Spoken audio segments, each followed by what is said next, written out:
મારું નામ ત્રિકમભાઈ સોલંકી, 24 વેડિંગ પ્રમુખ, સુડા સંસ્કૃતિ રેસિડેન્સી જાંગીરપુરા। જી, અત્યારે શું સમસ્યા છે? સમસ્યામાં સાહેબ એવું છે અમારે કે આજે આ ગટરનું પાણી જે ગંદુ આવે છે એ કોન્ટ્રાક્ટરો આજે બોગસ કામ કરીને વ્યા ગયા છે।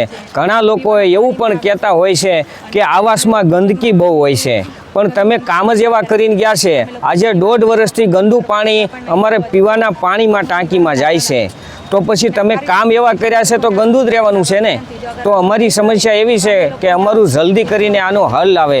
અમારા કોર્પોરેટર વિજયભાઈ છે, એને પણ અમે બોલાવીને રૂબરૂ વાત કરી છે, એને વિડીયા પણ મેં ઘણા મોકલ્યા છે। એસએમસીમાં ઓનલાઈન અરજી કરી છે, છતાં અમારી અરજી રિજેક્ટ કરી નાખે છે।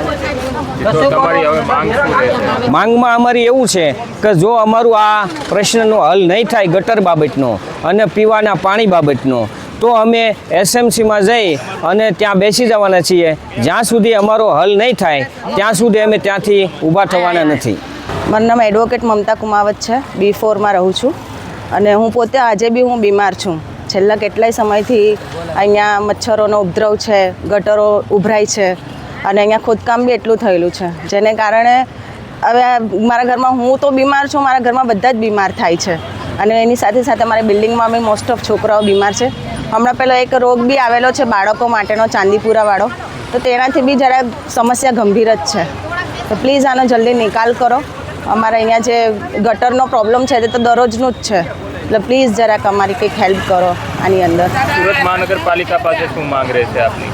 સુરત મહાનગરપાલિકામાં અમે લેખિત અરજી પણ આપેલી હતી, પણ છતાં એનો હજુ કોઈ નિકાલ આવ્યો નથી। એ અરજીને આજે 3 મહિના થયા છે।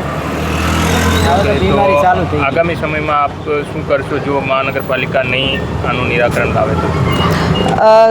એવું હશે તો અમે લોકો આવા નહીં દઈશું હવે અહીંયા, જે બી મહાનગરપાલિકાના જે અનુયાયી અહીંયા આવશે તેમને અમે વોટ નહીં આપીએ।